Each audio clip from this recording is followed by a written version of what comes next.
Tradisional ya. Iya. Terus kemarin lihat membuat RPPH-nya ya. Iya. Buat permainan tradisional. Nah di situ pokoknya mau observasi boleh. Boleh. Sebenarnya. Nah saya ingin tahu nih dari RPPH tersebut permainan tradisional itu ada tujuan pembelajaran itu apa tuh tujuannya dari RPPH yang dibuat oleh Bu Yani? Tujuan pasti ada ya. Iya. Tujuannya ada beberapa ya. Yang pertama itu tujuannya mengenal permainan tradisional yang ada di lingkungan sekitar ya. Kita memperkenalkan beberapa permainan dulu ya. Kita di sini mau mencoba sonda. Oh sonda ya. Aduh, jadi ingat masa lalu ya. Tujuannya seperti ya salah satunya adalah sonda, lompat tali sama bola bekel bersih ya. Oh iya. Dan tujuan lain juga kan membantu mengkoordinasi tubuh dan kemampuan motorik kasar. Selain itu juga kita ingin memperkenalkan ke anak ya tentang permainan zaman dahulu ya, menggali kembali ya Bu ya. Cocok ya buat anak yang itu deh, yang aktif ya. Jadi kan kalau anak aktif kan nggak bisa diem ya, dia nggak bisa duduk manis gitu kan. Jadi itu lebih aktif kan, kita pembelajaran juga pasti di luar kan, nggak di kelas ya. Bagus banget. Terus Jadi ada tujuan lain juga selain itu menumbuhkan kerjasama dalam kelompok ya Bu ya. Itu kan kadang-kadang kalau dengan gadget kita mah ya sendiri-sendiri gitu ya. Kalau ini bisa berkelompok kerjasama ya. ya sama juga. Jadi sosialisasi anak itu lebih tumbuhkan di situ. Ya. Selain itu juga kita tujuannya adalah bersikap sabar ketika menunggu giliran. Kita coba anak ini sudah mampu atau tidak bersabar. Ya. Tidak semua anak kan kadang-kadang pengennya tuh yang duluan aja. Pengen aku. Ego anak kan seperti itu ya. Seperti itu sudah biasa ya. Iya kan kita bergelutnya nih anak usia dini. Kalau egois anak kan pengennya aku dulu, dia punya aku, guru juga punya aku, kadang kan mainan itu punya aku gitu kan. Kadang kita megang anak yang satunya tuh nggak boleh ya. Betul. Pengennya punya aja yang Itu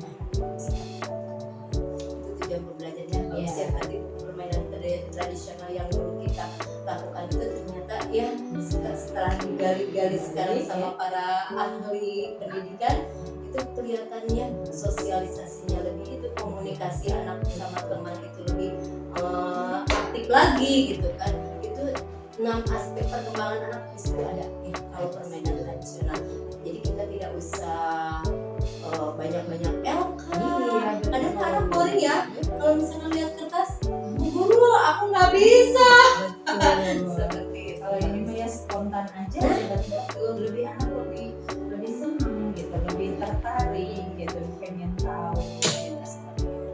Itu juga pembelajarannya udah kita sama bagus sekali. Terus yang kedua nih, area pengembangan yang tidak dicapai sama Bu Yanto seperti apa? Areanya ya, di sini saya sudah tuliskan permainan tradisional itu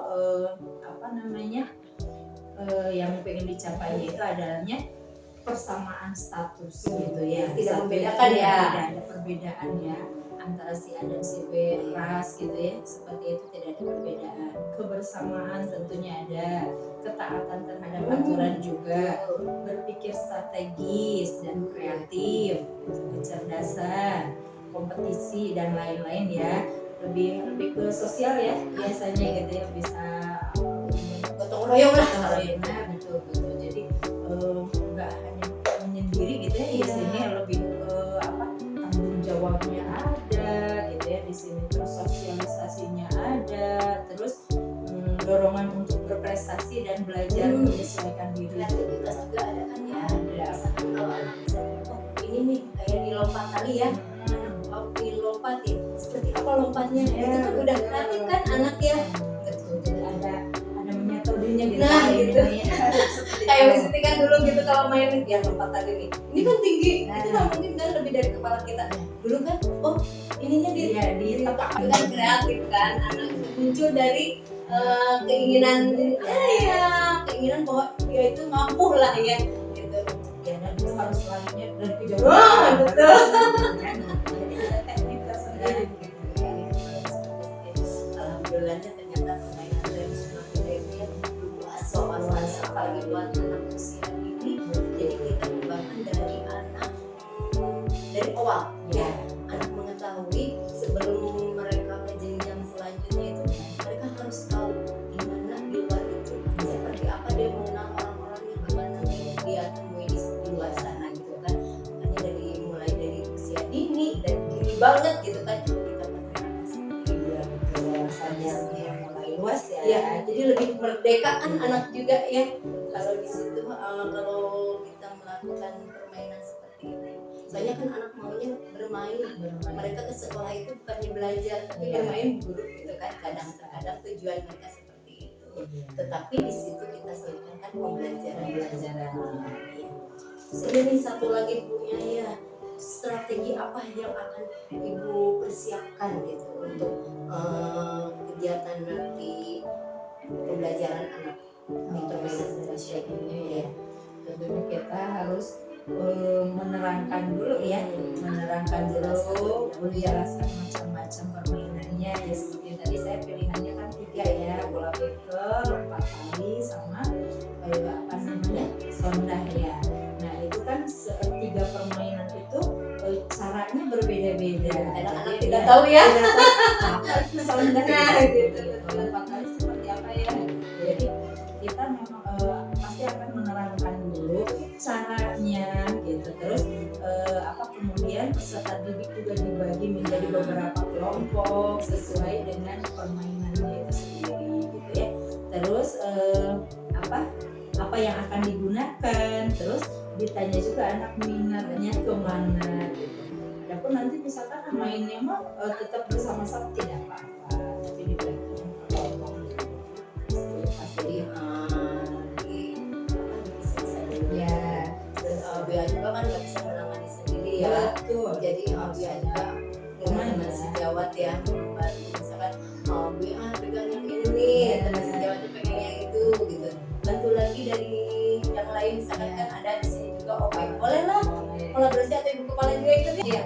Nah seperti itu ya, kalau ibu kepala dia lebih ingin tahu nih seperti apa pembelajaran yang diajarkan oleh guru-gurunya di sekolah, apakah sudah sesuai dengan program atau kurikulum yang dari apa dirancang dari awal gitu ya di sekolah.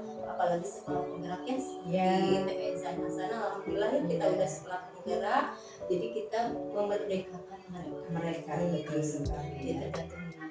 Ya, tergantung minat. Tapi pada kenyataannya memang semua anak kalau permainan itu suka ya gitu. Tapi memang tidak semua juga. Ada kecenderungan yang lebih berat.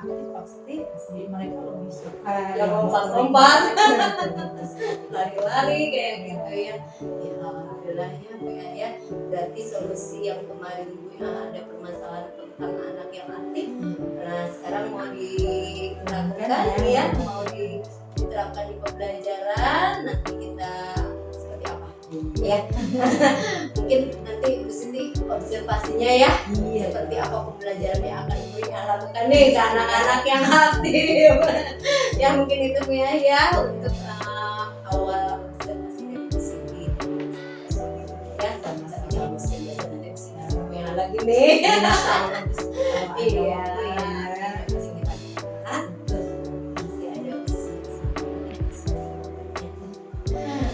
Terima kasih Bu ya.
Tadi kan bisa juga lihat ya observasi tentang pembelajaran yang diterapkan ke anak-anak, yaitu permainan tradisional. Ternyata subhanallah seru banget. Iya. Seperti itu ya. Sama musik ini refleksi tadi kegiatan pembelajarannya alhamdulillah berjalan dengan lancar, anak-anak antusias, terus aktif juga, terus mereka seperti menjiwai ketika melakukan kegiatan tersebut. Seru gitu. Iya. Baru pertama kali. Nah, justru mungkin anak-anak baru mengenal ya. Padahal itu tuh permainan kita loh. Iya. Viral kemarin. Nah, gitu bagi anak-anak itu kan aneh juga soalnya kan anak-anak nggak ngetahui apalagi sama orang tua kan mereka pada sibuk dengan pekerjaan masing-masing ya. Nah di sini sama Bu Sri tadi terlihat langkah-langkah pelajarannya berjalan sesuai dengan FPH yang dibuat oleh terus guru juga berusaha dengan baik dalam mulai kelas dan serta didik dapat berpartisipasi aktif dalam proses pembelajaran. Tetapi nih ada satu kendala tadi waktu dia menerangkan masih agak gitu kurang menarik ya. Jadi anak-anak kadang cengung gitu, bingung. Oh gimana ya? Soalnya kan itu permainan baru, seharusnya nanti lebih menarik lagi memperhatikan kepada anak sehingga anaknya ya gitu nggak terlalu aktif juga kan gurunya. Misalnya dia juga catatan ini buat saya ya, maksudnya agar saya lebih baik lagi mungkin. Nah, insyaallah ya. Alhamdulillah. Selanjutnya Bu yang juga lancar sama anak membimbingnya, terus dibantu dengan rekan-rekan juga. Tadi juga bisa ikut terjun juga gitu ya, walau di belakang gitu. Tapi anak-anak lain di sini jadi ikut enjoy juga gitu bermain sama mereka. Iya. Alhamdulillah anak-anak ya. Jadi mereka mengetahui oh ternyata orang tua kita dulu juga bermainnya seperti itu begitu kan. Masih banyak tuh permainannya ya. Itu baru 3 tuh tadi ya. Apalagi ya pas lagi sih nanti ditunggu lihat lagi lah keseruan mereka ya sih ya. Nah ini ada yang harus ditanyakan nih sama Bu Sri ya. Di sini apa yang menjadi hambatan atau kendala saat pelaksanaan proses pembelajaran tadi? Kendalanya apa? Kendalanya seperti yang pernah saya sampaikan di awal ya, itu pasti kondisian anak yang banyak itu kan subhanallah anak sebanyak itu gitu ya. Terus ada yang super aktif gitu ya. Walaupun banyak guru yang menghandle tapi tetap ya pada kenyataannya ada yang satu misalkan ada yang menangis, ada yang berantem, ada yang lari-lari juga tadi.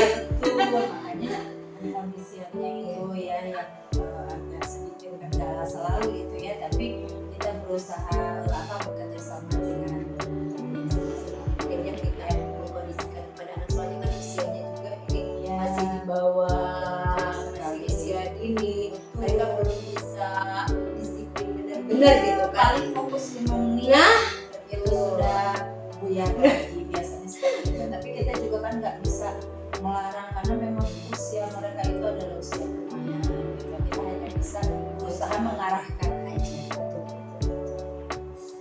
Terus nih yang kedua, apa Ibu sudah puas dengan pembelajaran yang Ibu lakukan tadi tuh? Sebetulnya kalau puas itu tidak ya, karena kita jangan cepat puas gitu agar kita bisa memperbaiki lagi, bisa menjadi lebih baik lagi gitu ke depannya. Kalau puas enggak gitu ya, tapi paling tidak sudah merasa senang bahwa kita sudah memperkenalkan sesuatu yang baru kepada anak dan ternyata antusias mereka sangat baik ya, maksudnya mereka juga senang, happy gitu. Tapi kita juga nggak bisa cepat puas karena memang kita harus lebih menjadi lebih baik lagi gitu. Saya pribadi menilai puas itu misalnya pertemuan hari pertama misalkan ya, kita menyampaikan apa yang tujuan kita terus tersampaikan ke anak-anak, bisa menyerap gitu ya ilmunya gitu, atau bisa memahami atau bisa mempraktekkan, itu baru kita merasa puas ya. Kalau misalkan anak belum mengerti gitu atau belum tersampaikan tujuan kita belum merasa puas. Terus kalau dilihat dari kepuasan tersebut kita juga kan melihat diri kita sendiri ya, untuk menggali terus gitu ya, apa yang harus lebih inovatif lagi, lebih kreatif lagi untuk anak-anak biar mereka juga mengikuti kepuasan apa yang kita rasakan gitu ya. Kalau menurut saya gitu, saya pribadi juga begitu ya. Sebenarnya kita memang jangan cepat puas. Kalau kita cepat puas, kita tidak akan menjadi lebih baik lagi di sana. Ya, monoton pastinya kesan Jadi jadi tidak ada merasa kemauan ya.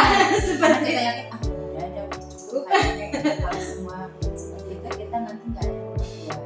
Kalau buat sekolah juga mau sampai di mana kan? Iya. Kalau kita jalan di tempat, Ya, sekolahnya mau dibawa kemana sama kita gitu. Kalau kitanya terus berjuang menggali ilmu, menggali kreativitas, inovatif, ya sekolahnya juga. apalagi Lah, yang lain gitu iya. kan.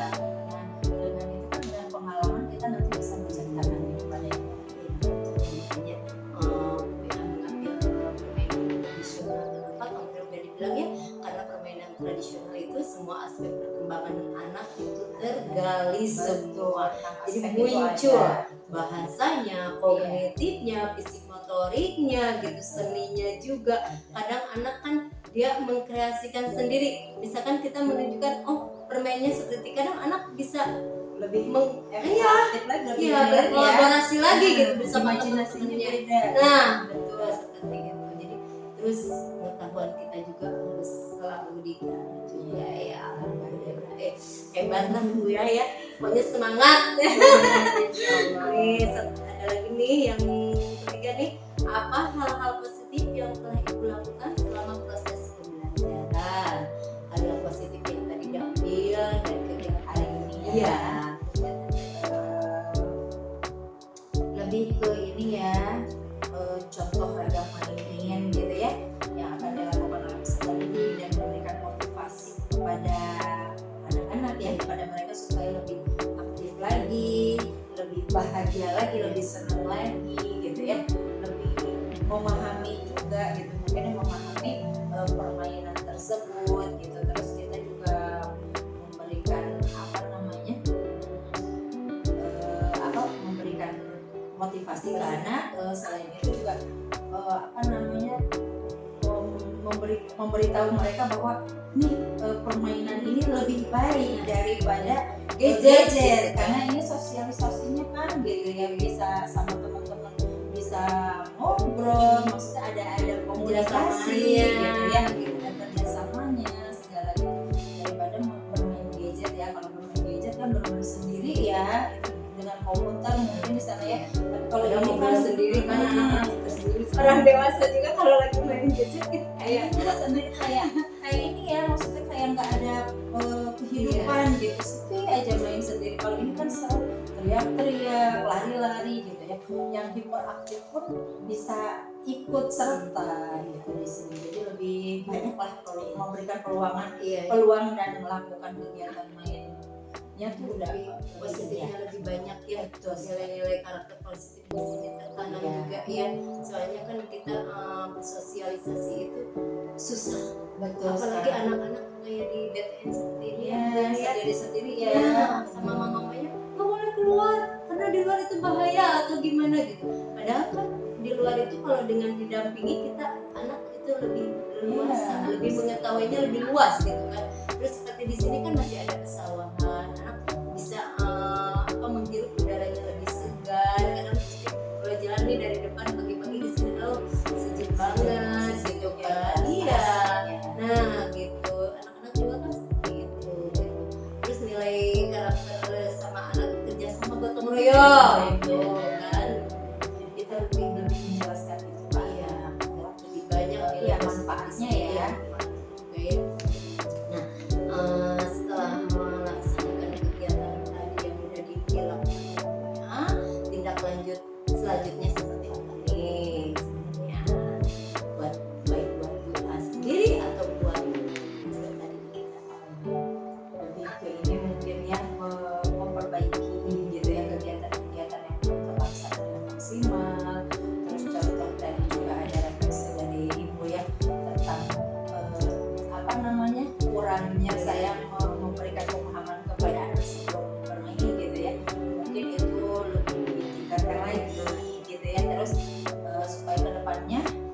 menciptakan pembelajaran yang inovatif dan berpihak kepada peserta didik tentunya ya, yang lebih menyenangkan lagi buat anak. Jadi supaya anak itu setiap hari mau ke sekolah itu semangat, karena ada apa lagi nih di sekolah gitu. Ada mainan apa lagi nih, ada yang baru lagi enggak? Kayak tadi kan sampai anak nggak mau pulang. Ya gitu. betul. Jadi kita harus bisa menggali lagi gitu, lebih baik lagi. Dan kita tanamkan ke anak itu di sekolah itu rumah kedua mereka. Ya. Jadi mereka tidak merasa kesepian. Misalkan di rumahnya kan ada pengekangan atau apa gitu kan. Mereka di sekolah merasa bebas, tapi bebas terbatas gitu kan. Bermain sambil belajar juga. Jadi mereka mengetahui tentang apa yang belum mereka ketahui. Di sini mereka menemukan gitu ya identitas dirinya, minatnya, keinginannya gitu. Jadi anak meluapkan segala apa yang mereka unek-unek lah gitu kan. Kadang kan pagi-pagi juga suka nanya, "Ini kenapa nih kalau cemberut kan?" kayak gitu. Dari rumah kan nggak mood juga. Tetapi ketika anak sekolah udah bersosialisasi bersama temennya, kadang enjoy kan. Mereka seolah-olah permasalahan yang mereka hadapi tadi pagi di rumah hilang gitu. Terus pas tadi ketemu sama mama nggak mau pulang. Malah nggak mau pulang. Tadi Marah. nggak mau berangkat, sekarang nggak mau pulang. Alhamdulillah ya, di sini udah terapkan rumah kedua buat anak-anak. Ya semoga lebih baik lagi, lebih meningkat lagi, minimal kita bisa mempertahankan itu. Soalnya yang khusus itu Ya, kita sekarang kita ya, apalagi bisa melakukan personil ya, penggantian guru yang seperti itu. Jadi memang agak sulit kita ini ya. Tapi ya mudah-mudahan kita selalu kompak ya, antara seluruh stakeholder di sini, sekolah bisa lebih kompak lagi, lebih baik lagi. Jadi kita tetap bisa berjalan ya. jadi ada ide dari satu, oh ditambah dari gitu kan, oh ini tuh ada kekurangannya nih, bisa ditambah sama yang lain. Betul sih. Jadi tadinya setengah jadi belah, betul ya. Yang benar-benar seperti itu sih, terusnya doanya aja. Sukses selalu Amin ya Bu Roya. ya. Kita pokoknya harus sama-sama ya meningkatkan TK Insanitas. Alhamdulillah ya, makasih Bu ya. Aduh, diganggu lagi terus Ya, nih sama musik. Tidak apa-apa, saya senang kok malah ya. Mudah-mudahan saran-saran atau kritiknya dari positif bisa membangun saya menjadi lebih baik lagi seperti itu ya. Kadang-kadang kita merasa, wah kita udah benar, ternyata pada saat kita diini sama orang lain dinilai gitu ya,